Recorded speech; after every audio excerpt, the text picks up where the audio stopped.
Cuando empezamos un nuevo proyecto en Unreal, aunque este sea vacío, no empezamos a construir un edificio desde cero. Lo que ocurre es que heredamos un edificio inmenso con todo tipo de cosas y nosotros vamos a reformarlo o como máximo añadirle un anexo.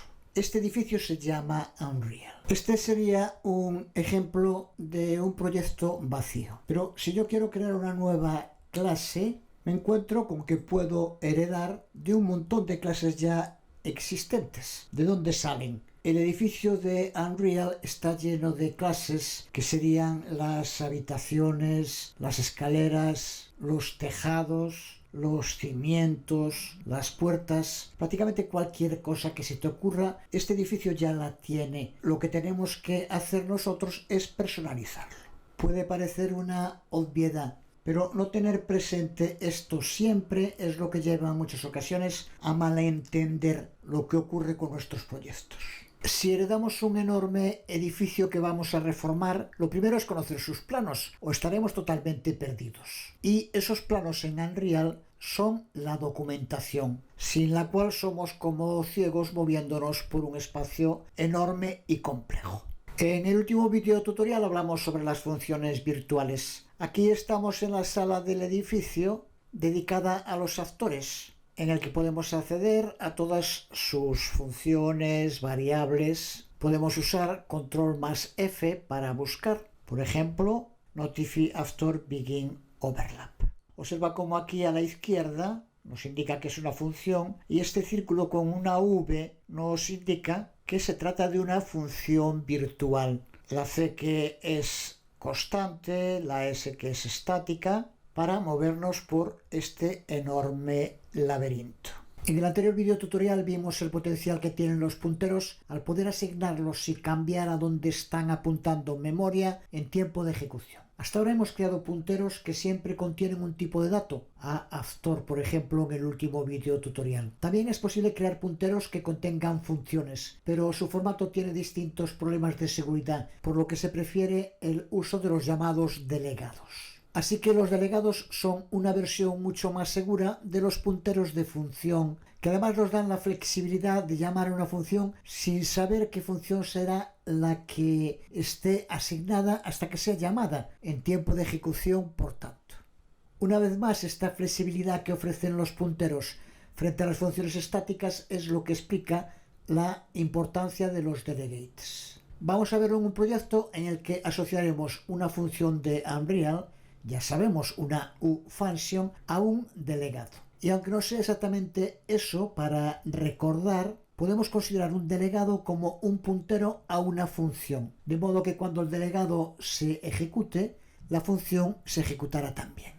Vamos a partir del proyecto del video tutorial anterior porque usaremos este trigger, el que creamos como MyTriggerVolume, para activar el delegado que vamos a crear. El lugar donde vamos a crear el delegado es dentro del header del Game Mode, así que vamos a sobreescribir el Game Mode predeterminado del juego. Lo abrimos en Visual Studio y vamos a añadirle una macro antes de la macro uClass. Es la macro declareDelegate, la más básica de las macros para crear delegados. Puedes ver en pantalla una lista. Esta que estamos utilizando ahora, como vemos, no toma ningún parámetro y debemos de pasarle un nombre. Con esto tenemos declarado un delegado de nombre fStandardDelegateSignature. Y ahora en el mismo archivo, debajo de la llamada al constructor, creamos una instancia de este delegado.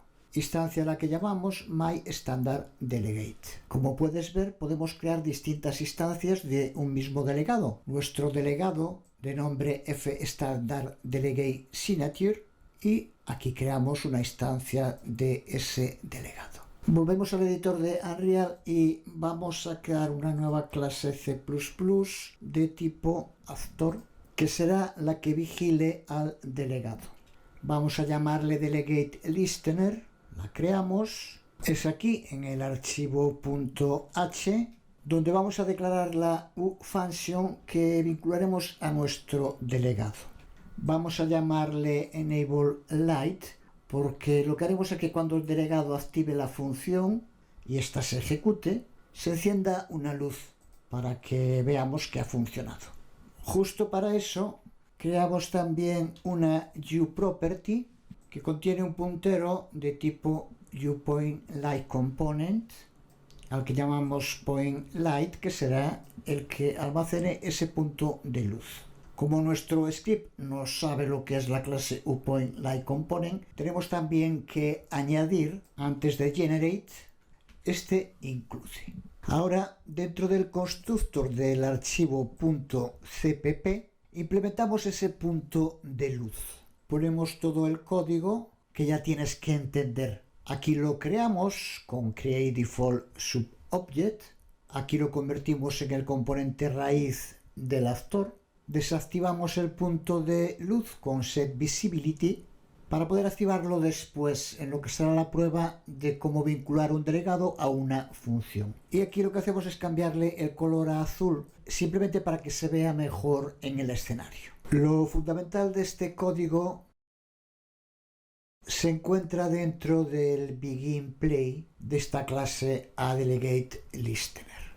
Empezamos con la llamada al beginPlay de su padre, de actor, y a continuación vamos a sobreescribirlo. Empezamos accediendo al mundo con getWorld y lo almacenamos en un puntero al que llamamos theWorld. Al acceder a getWorld accedemos a una de esas salas Unreal que contiene multitud de variables y funciones que podemos utilizar solo llamándolas o podemos modificarlas si lo necesitamos. Este acceso a través de código es similar al que hacemos desde el editor en World Settings. Ya vemos que una de las cosas que contiene World es el modo de juego que se le aplica, de lo que seguiremos hablando.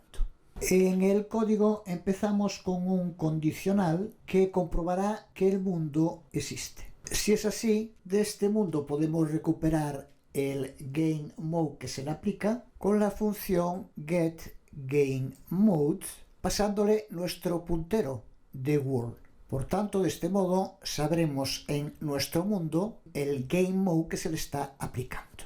Si volvemos al proyecto en Unreal, dentro del GameMode vemos como en GameMode Override indicamos que ninguno, lo que significa que no se está sobreescribiendo el GameMode predeterminado. Esto vale si no hacemos ningún cambio en el GameMode de nuestro mundo, pero nosotros sí hemos hecho cambios. Recuerda que es en el GameMode donde hemos incluido nuestro delegado. Esto puede servirnos para entender para qué sirve el casting, que tanto se usa en Unreal y en Unreal C++. Nuestro GameMode incluye ahora el delegado que creamos, así que si seguimos usando el GameMode predeterminado, cuando intentemos acceder a este delegado, simplemente no lo va a encontrar. Para sobreescribir el GameMode predeterminado, aquí en el editor, lo hacemos desde esta lista desplegable. Aquí podemos seleccionar una de las opciones del GameMode posibles. Entre ellas, aunque de momento no vamos a ponerlo, aquí tenemos el nuestro, Eventos GameMode. Esto podemos considerarlo como hacer un casting visual. Pero ¿cómo lo hacemos en código? Antes de seguir, vamos a añadir aquí un par de includes para no ver tanta línea roja. Uno a GamePlaneStatics, que es el ámbito de la función getGameMode, y el otro a nuestro GameMode, que se llama Eventos GameMode. Y aquí tenemos el cast a nuestro GameMode. A esta función cast le pasamos nuestro GameMode a Eventos GameMode, que debe de recuperar el tiempo de ejecución del puntero GameMode, que fue el que definimos en la línea anterior. Y el resultado de este cast lo almacenamos en un puntero al que llamamos MyGameMode, con lo que ahora sí podemos acceder al delegado que hemos creado. Para lo que comprobamos que el puntero MyGameMode apunta a una dirección válida. En este caso ya sabemos que contiene nuestro Eventos GameMode, así que ejecutamos la instancia del delegado que creamos, que recuerda que se llama MyStandardDelegate, de la cual llamamos a la función bindUObject para enlazar a nuestra función enableLike, que hemos declarado pero que todavía no hemos implementado, lo haremos en un momento. Usamos bind uObject porque estamos enlazando a una uFunction. Si miramos en la documentación de delegates, si quisiéramos enlazar a una función C++ plana, tendríamos que usar bindRound, y si quisiéramos enlazar a una función estática sería con bindStatic. A esta función le pasamos des, indicando que se ejecuta desde la instancia del delegado desde la que la estamos llamando, myStandardDelegate.